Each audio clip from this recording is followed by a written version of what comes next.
In the last lecture, we looked at fallacies of claim and data. I want to end this week by talking about fallacies of reasoning and response. So these are more things not only to avoid committing, but make sure the audience hears you as not committing. So let's start with the fallacy of reasoning, a post hoc fallacy. Post hoc ergo propter hoc. Post hoc fallacy is misreading a chronological order as a causal relationship.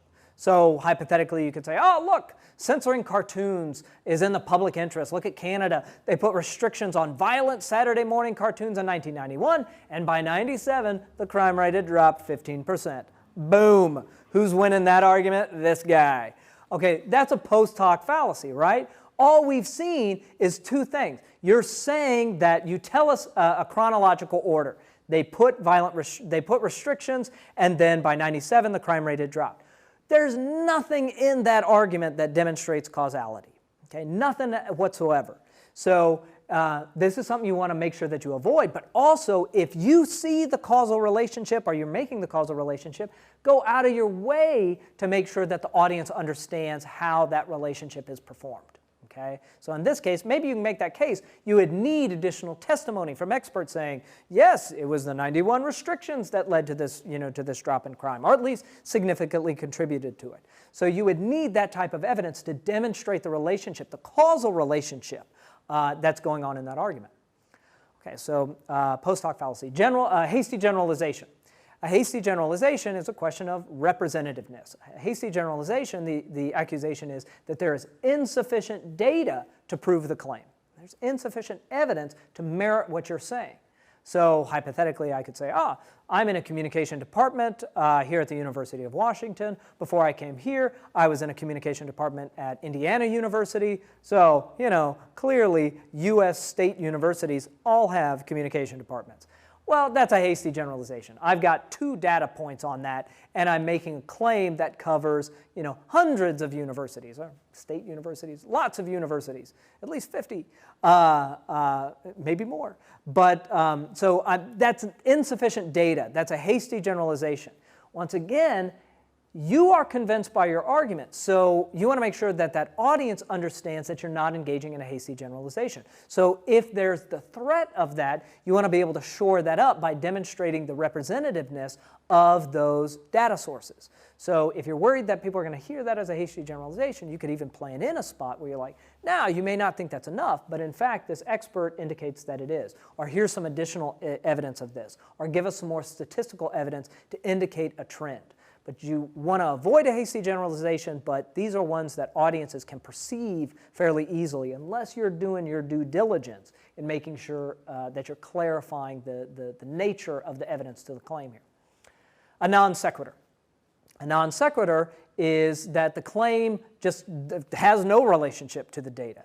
It does not follow these two things. The data, it's unclear of its relationship. So I'm going to use an example here. This happened to me. I know it happened to a lot of others. I've certainly seen stuff like this online. So anytime a computer computer algorithm is making recommendations for you. So this happens if you're buying books through Amazon.com. So you go on Amazon.com, it looks at what you bought in the past, and it makes recommendations based on that. So it's in essence making an argument. So what I see and what others have seen is something like you go in and it says, oh, you will like Bill Clinton's autobiography, My Life, because you also bought a handbook of logical fallacies. Amazon, what are you saying? Are you weighing in on this? I kind of get an implication here. But regardless of your political stripe, you could look at that and say, I'm not entirely sure of the relationship of the data. I did buy a handbook of logical fallacies to the claim. I will like Bill Clinton's autobiography. What seems to be going on there, of course, implied is you like lying in the abstract, have some in person in the specific. But if you're reading that and you're not quite a strong disliker of Bill Clinton, that could be seen as a non sequitur. So those are some fallacies of reasoning, some fallacies of response. We can talk about a straw argument. So again, the etymology here is instead of doing argumentation, doing battle with a live opponent who can fight back, you build an effigy of that person and just wail on it. I'm winning this argument because, look, they're not fighting back. So a straw argument is attacking a weak position that's not really held by one's opponents. So again, in this discussion about candy tax here in the state of Washington, so if they argue a vote for the candy tax is a vote for ending childhood innocence.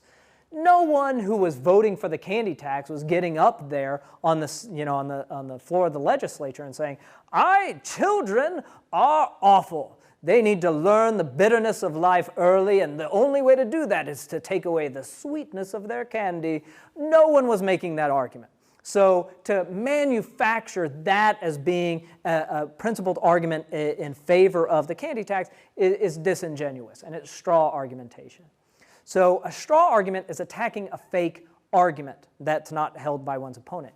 An ad hominem is just skipping the argument altogether and attacking the person. Okay, so instead it would be like the representative from Walla Walla is in favor of the candy tax, but I would like it to be on record that he is a jerk, and no one should agree with him. That would clearly be an ad hominem. So I want to end this discussion of ad hominem with actually a video example. So at the end of this video, you'll see on the lesson page for this week a YouTube clip. And this comes from the show Anderson Cooper 360 on CNN. And what you're seeing here is a clash between two speakers. The Father Time in this, you'll see on here, he looks like Santa, except more kind, more generous, is James Randi. He's a famous skeptic. And the other person on the screen is the publicist for Sylvia Browne. Sylvia Browne's a psychic. And in this back and forth, what is happening is James Randi is critiquing Sylvia Browne for making psychic claims that are just false, and then her publicist is responding to this. Now what happens is, although you won't hear James Randi speak, what you're seeing is the publicist is attacking James Randi. Instead of responding to his claims about the problems with psychics or the fact that they're often wrong, instead of responding to those claims, she bypasses those claims and goes immediately after him. James Randi's an atheist, and so she says, you can't trust him, he's an atheist. And even Anderson Cooper says, well, that kind of sounds like an ad hominem. And yet what I find interesting in this clip is not only that you would be mean to Father Time, but because that's kind of who he looks like, but that this ad hominem could actually be made a little bit more valid if she changed the nature of the claim. If she said, in fact, look, you can't really critique Sylvia Browne because you have to understand psychic ability, and the only way you could understand psychic ability is if you are religious. So that changes the direction of the argument, but a lot of these fallacies can be turned into stronger arguments if you just sort of tweak them a little bit. But what was happening in this clip was a contest over fact. Was Sylvia Browne right or wrong? That's adjudicated in terms of whether or not it happened or didn't happen.